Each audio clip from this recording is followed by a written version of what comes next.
Are you tired of being told to just put your phone down or go run a marathon every time you want to quit doom scrolling? Let's be honest. How many times has a list of top 10 productive things to do instead of social media actually stuck? If you've tried everything and still end up down the TikTok rabbit hole for hours, you need to hear this. There's a reason why your self improvement plans keep failing when it comes to breaking your scrolling habit, and it's not your fault. Before we dig deep, make sure to hit that subscribe button and tap the notification bell so you never miss out on new insights from the Growth Mindset Project. Let's get real for a moment. You've been lied to about breaking your doom scrolling habit. The internet is flooded with advice on self improvement, promising you'll unlock your best life if you simply swap scrolling for writing a novel, climbing Mount Everest, or calling that long lost friend. Sounds inspiring. Except, let's face it, most of those options require energy and planning, things you don't have when you crave that mindless phone time. Nobody zones out on their phone for 2 hours because they're brimming with motivation to make friendship bracelets or cook a gourmet meal. In reality, your endless scrolling is powered by algorithms engineered to grab your attention, probably more effectively than anything else in your life. These algorithms know you inside and out, using every tap and pause to make your experience as addictive as possible. Meanwhile, self-improvement advice insists you blast past all that and just run a mile. But that, my friend, is missing the whole point. You're not lazy. You're fighting a battle against some of the most powerful, carefully crafted products in history. Apps and feeds designed to suck up as much of your life as possible. It's not about moral willpower. Most of the self-improvement messages out there don't understand what you're really up against. The real secret to self-improvement isn't bypassing those cravings with even harder, more productive tasks. It's understanding what doom scrolling actually gives you and how your mind is wired to seek it. Now, here's where it gets interesting. When people want to quit cigarettes, they don't go run a marathon or suddenly become ultra productive. They use nicotine patches. People getting off alcohol often use alcohol-free beer. Why? Because when you have an addictive, easy, low-effort habit, the way out is often swapping it with another, less destructive version that targets the same urges. Something just as easy, just as mindless, but healthier for your self-improvement journey. Here's a groundbreaking truth. Across human history, most of us did brain-dead, simple manual tasks day after day, things like weaving, carving, or just tinkering. These tasks may have been boring, but once you had the muscle memory, you could just do them without thinking. They kept your hands busy and your brain gently engaged, perfect for winding down or when mental energy is low. But in modern life, our idle hands are glued to our phones because, frankly, there's nothing else to do with them, and your brain craves easy automatic engagement. According to behavioral scientists, at least half of the times you check your phone each day aren't because you need information. It's because your hands have nothing else to do.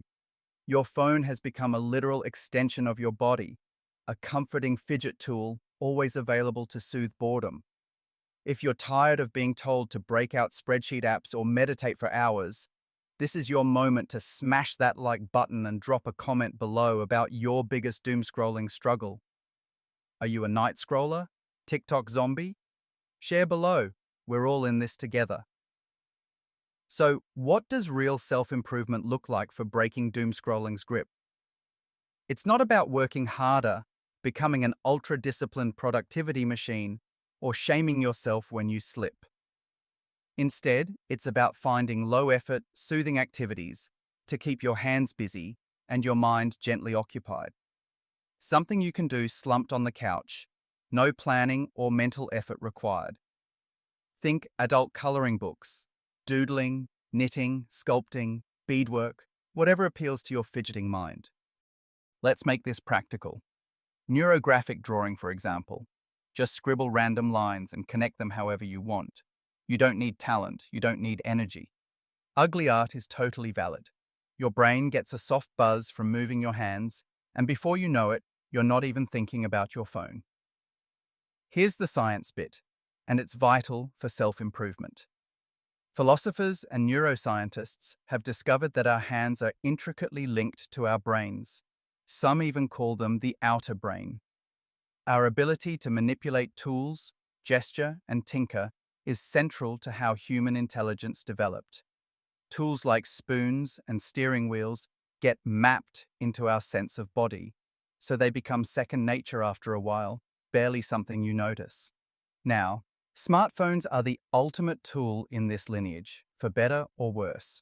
We don't just touch them, we integrate them into our routines.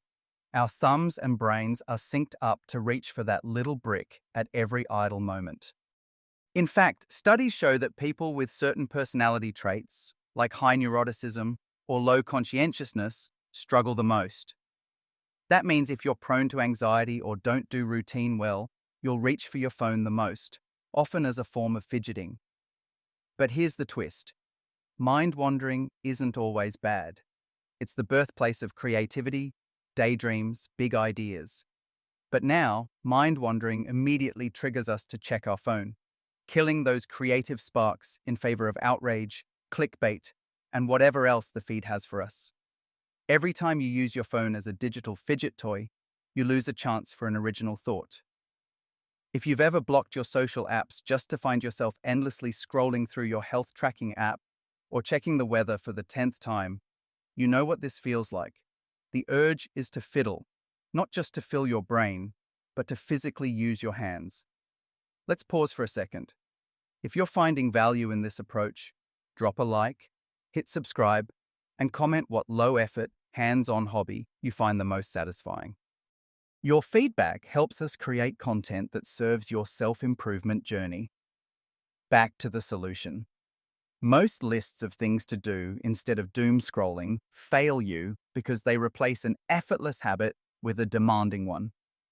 You need something you can do when you feel absolutely spent, too drained to even stand up, much less break a sweat or brainstorm. This is about accessible self-improvement, making your environment work for you, not against you. I know, maybe knitting or coloring isn't your style, but these aren't just grandma hobbies. Tons of guys love model building, painting figurines for tabletop games, even fixing things around the house or working on cars. One friend told me his scroll replacement is organizing screws and bolts in his garage. The point is, it just needs to be hands-on, low stress, and something you can do without needing to think much. What matters most is keeping your hands occupied so your phone doesn't become a default. Even just holding a stress ball or doodling random shapes can make a difference. Remember, your hands are a vital part of your mind. From prehistoric tools to iPhones, that connection hasn't changed. It's just that now big tech profits from your restless fingers. But what about self-improvement gurus who tell you to embrace boredom or radically unplug? The truth is, just sitting and staring at a wall isn't healthy or inspiring. It's torture for those of us whose brains crave gentle stimulation.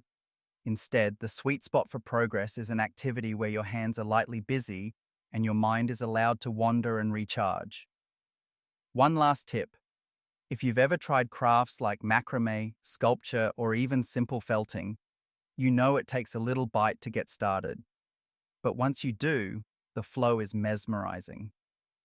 Don't be afraid to suck at first, or to change hobbies if one doesn't flow for you. In self-improvement, persistence beats perfection. If you're still searching for your perfect anti-doom scrolling activity, keep experimenting. The goal isn't to force yourself into productivity for productivity's sake, but to gently reclaim some of your time and mental space. Before you go, check out our other videos on self-improvement and personal growth, and hit the bell so you never miss a chance to upgrade your mindset, one habit at a time.